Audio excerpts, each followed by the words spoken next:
There are no subtractions and divisions in our mind. There is only addition and multiplication. I will just remove negative thoughts and I will have positive thoughts. All the best, it's not going to work. It's just that you need to pay little attention as to how it functions. You will see there is a distinction between what is you and what you have gathered.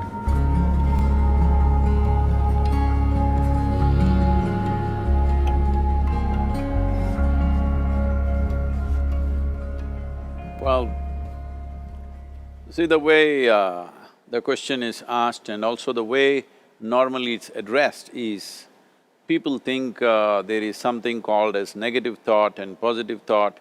They want to remove the negative thoughts and have only positive thoughts. For such people, I would ask them to just experiment for 10-15 seconds. Let them forcefully remove one thought from their mind. For example, next 10 seconds, just don't think of a monkey. Try not to think of a monkey for next 10 seconds. You will see you will be full of monkeys. So what I'm saying is, this is the nature of your mind, because in this mind, all the three pedals are throttle. There is no brake, there is no clutch. Whatever you touch, it will only go faster. In this kind of mind, people have been taught from moral teachers and religious teachers, do not think about bad things. Well, since then it's been a full-time job. So there is no way you can handle the mind like this. This doesn't need any great enlightenment. If you spend 2 minutes with your eyes closed, you will realize you cannot do anything forcefully with this mind. So, I want to remove negative thoughts. Do not ever go in this direction, because what you want to remove will become your quality. Always you will be on it. So what should I do? The thing is this, without understanding the fundamental mechanism of this mind, because our mind, human mind, is the most sophisticated computer on the planet. Even all the supercomputers have come out of this. When this is the case, is it not important that we understand the mechanics of how it functions?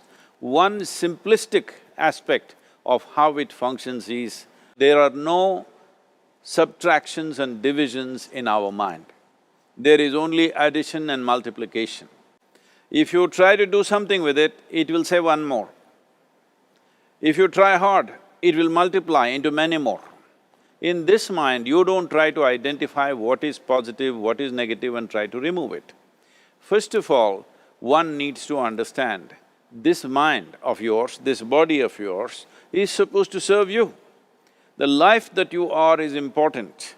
Body and mind are vehicles that must serve us. If you sit in a vehicle, it must go where you want to go. If it goes to its own destination, what is the point of such a vehicle? It's just a nuisance. Right now, most human beings are unfortunately experiencing this fantastic possibility of human mind as a nuisance, as a troublesome thing. Well, this is the most beautiful thing you have. It's just that you need to pay little attention as to how it functions. One simple thing is this. First and foremost process is, that's why we put out this process called Isha Kriya. This is to distance yourself from your physiological and psychological process. There is something called as you which exists. This is not a composite of all your thoughts and emotions and physiological processes. Beyond that, there is you. If you close your eyes, even if you cannot see anything, you're still there. It is through the window of your eyes that you're looking out, but if you close your eyes, it doesn't mean that you don't exist, you still exist. So beyond your thought, you still exist, beyond your emotion, you still exist. So that you, the life that you are, this has to come into your experience. Why is it that you're not allowing that to come into your experience, which is the most significant aspect of who you are? Who you are right now, the most significant aspect is, you and me are alive right now, this is it. What I'm thinking, what you're thinking is not the important thing. We are alive right now, that is the important thing. So, it is important that you focus on this fundamental sense of aliveness within you, and then you will see there is a natural distance between you and your thought process. Once there is a distance between your psychological process and your physiological process, this is the end of suffering. Because there are only two kinds of suffering that human beings go through, physical suffering and mental suffering. Once you create a little space between you and your mind, between you and your body, this is the end of suffering.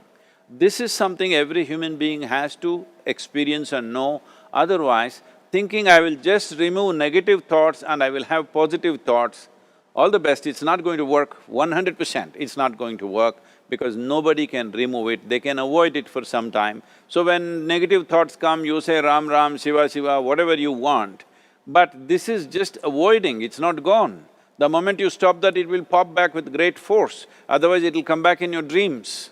So it's very important, first of all you need to understand your anger, your resentment, your fear, your anxieties, the negativity that you generate. Generally resentment, anger, it is always directed towards somebody. But we need to understand this is poisons that we are drinking and expecting somebody else to die. Fortunately, life doesn't work like that. If I drink poison, I die. If I drink poison, you don't die. So, we need to understand this. When I say poison, today you can have yourself chemically analyzed. Right now, what is your blood work, what it says? 5 minutes of intense anger, check your blood work and see, there will be lots of negative elements in it, literally you're poisoning yourself. So, do you want to poison yourself? Definitely not. Now the very question is coming from certain helplessness, what shall I do?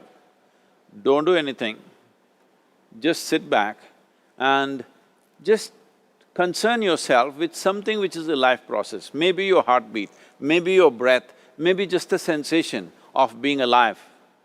Depending upon how sensitive or how perceptive you are, accordingly, find something. It could be a sensation in the body, it could be breath, it could be heartbeat, it could be anything, something which indicates life to you. Just pay attention to that for some time. Slowly you will see there is a distinction between what is you and what you have gathered, which includes both your physiological and psychological possibility or mess, whatever you made out of it.